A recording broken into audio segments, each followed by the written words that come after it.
Pernah ngebayangin gak kalau lo sampai kehilangan orang yang disayang tanpa percaya apa yang dia lihat? Iya. Kalau kehilangan orang yang disayang itu pasti rasanya sakit, dan kadang bisa bikin trauma berkepanjangan banget kan? Iya benar. Coba dibayangin, saat lo kehilangan orang yang disayang, dari anak, bapak, sampai ibu, dan lo lagi di proses healing trauma, ternyata malah ada kejadian mistis yang bikin lo makin susah sembuh. Jadi cerita kali ini tentang satu keluarga kecil. Untuk orang tuanya kita sebut aja bapak sama ibu ya. Anaknya sebut aja namanya Yoga. Background keluarga ini tuh keluarga yang lumayan berkecukupan. Cuma karena bapak udah pensiun dari kerjanya, lama-lama tabungannya tuh menipis. Ditambah Yoga yang udah nikah sama istrinya, namanya Ira, belum kerja dan ngandelin duit bulanan dari bapak. Ya ampun.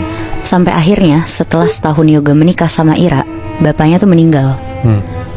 Ibu yang udah nikah puluhan tahun sama bapak tuh benar-benar terpukul karena ngerasa bapak itu satu-satunya teman hidup ibu. Ya walaupun ibu juga tinggal satu rumah sama Yoga dan Ira di rumah bapaknya, tapi tetap aja ya, namanya juga istri ditinggal suami, pasti berasa banget kan Mui, Bi? Iya. Karena ibu itu ibu rumah tangga dan Yoga belum kerja juga, akhirnya Yoga tuh jadi ngerasa lumayan susah hidupnya. Sisa tabungan bapak juga benar-benar tinggal sedikit buat makan sehari-hari. Selama masa duka, Yoga tuh selalu minta duit ke ibu. Ibu yang sering dimintain tuh lama-lama ngomong ke Yoga, "Nak, kamu mulai cari kerja, gak bisa ngandelin duit sisa tabungan bapak terus. Sudah mau habis, nak." Mendengar itu Yoga tuh cuma iya aja, tapi tetap gak nyari kerja. Sampai akhirnya beberapa bulan kemudian, ibu mulai gerah lah sama sikapnya si Yoga ini. Karena cuma sehari-hari tuh di rumah, males-malesan. Akhirnya ibu mulai nyindir-nyindir Yoga sama Ira. Kalau ibu lewat terus mereka lagi nonton TV, ibu kayak nyindir, "Kerja orang mah hari gini di rumah doang." Ira tuh kaget di situ, karena ibu tuh tipe orang yang halus, baik banget. Pokoknya selama Ira nikah sama Yoga. Tapi sekarang tuh ibu jadi berubah banget. Ya saking kesel ngeliat anaknya gak kerja-kerja kali ya. Iya bener Moy.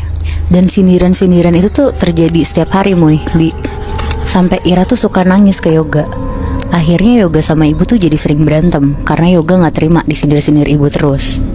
Dan ibu pun juga gak terima Yoga anak satu-satunya, laki-laki pula, diem doang di rumah gak kerja.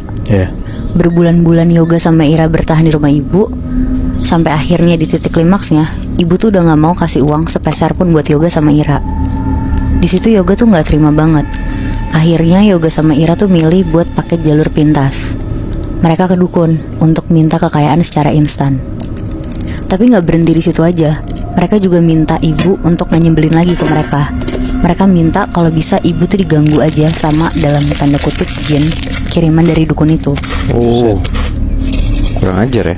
Beberapa hari kemudian setelah pulang dari dukun itu, Yoga sama Ira tuh jadi sering keluar rumah. Bukan karena kerja Moy, Bi, tapi shopping. Bener-bener setiap hari ada aja yang dibeli sama mereka berdua. Nah ngelihat itu, ibu yang ngerasa gak pernah ngasih duit ke mereka lagi tuh curiga sama mereka. Ditanyalah sama ibu, "Kamu kerja apa sekarang Yoga?" Tapi Yoga malah ketus ke ibu. Udah bukan urusan ibu, yang penting Yoga gak pernah minta duit ke ibu lagi. Kedenger itu ibunya marah banget kan, karena ibu tuh ngerasa semenjak gak ada bapak, sikapnya Yoga tuh jadi kurang ajar sama ibu. Malamnya sekitar jam 7, ibu sholat lah, nangis-nangis. Dia tuh sedih karena Yoga berubah. Soalnya dari awal maksud ibu kan baik ya, kayak pengen anaknya kerja biar bisa ngidupin keluarganya. Tapi malah jadi kayak gini Yoganya. Selesai sholat, ibu tuh nyoba buat tidur. Dia matiin lampu kamarnya, terus tiduran. Akhirnya dia mulai merem. Pas udah ketiduran, ibu kan tidurnya posisinya terlentang. Nah terus dia tuh ngerasa kayak ada kuku orang yang jalan di lengannya dia gitu loh Mui, Bi. Jadi kayak nyakar tapi nggak yang sampai berdarah gitu. Iya benar. Dan itu pelan banget. Terus karena ibu bingung, dia nyoba buka mata sedikit. Terus ngelirik lah ke kanan.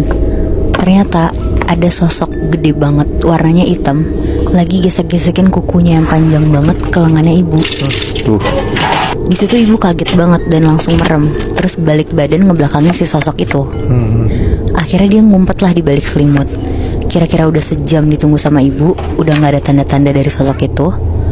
Akhirnya ibu tuh nyoba merem lagi, karena dia udah ngerasa tenang.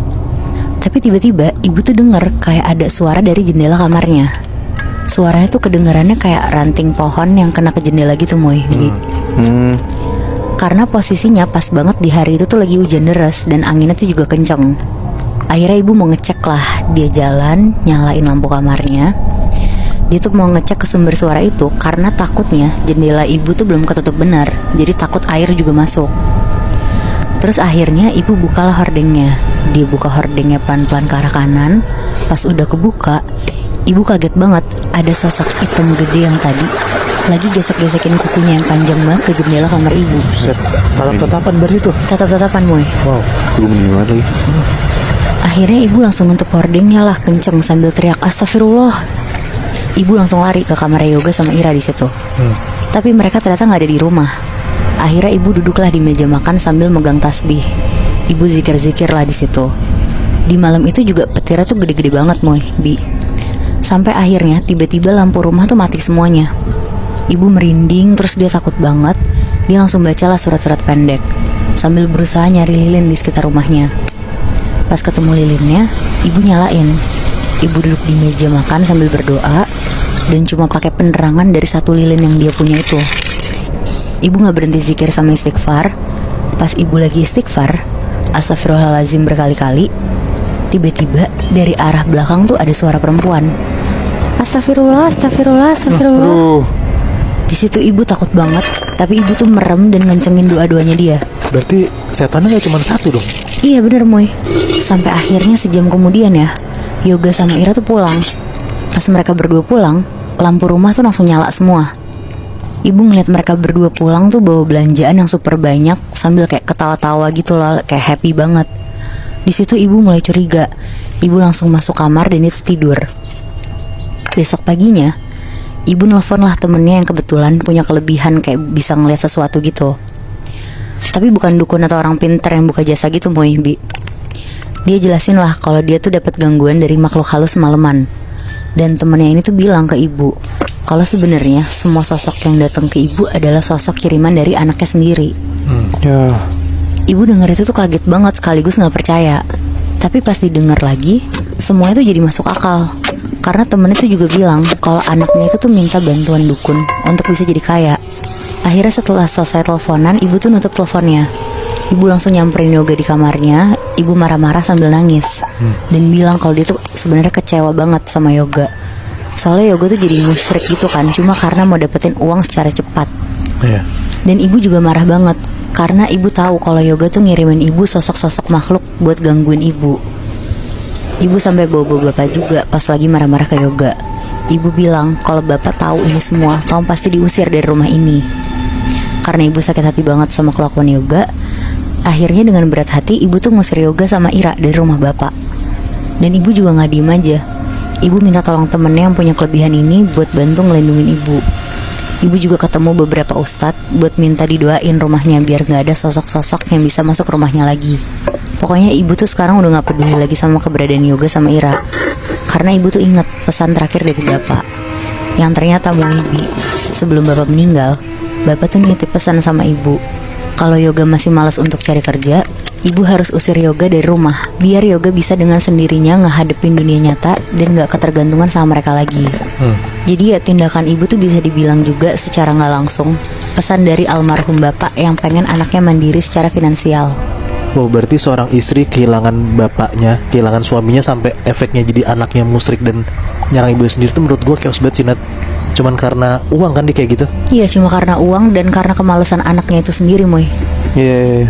Ya gue bingung sampai istrinya aja mau ngebantuin suaminya buat nyelakain ibu sendiri itu lebih. Iya itu loh. Untungnya ibunya ya taat agama ya, jadi ada yang ngelindungin dan punya teman yang bisa untuk membantu dia sih. Itu menurut gue cukup jadi solusi yang baik gitu loh. Iya, gue setuju banget sih, Moy, Bi. Tapi sekarang kalau lo tahu keadaan Yoga gimana tuh, Nat? Nah, gue kurang tahu juga sih, Bi. Karena yang terakhir gue tahu juga si Yoga tuh diusir dari rumah kan, dan ibu jadi tinggalnya sendiri. Mungkin dia masih dengan dukunnya itu loh, dengan mendapatkan kekayaan secara instan. Karena kan udah males juga gak sih? Ya kemungkinan besar gitu sih ya.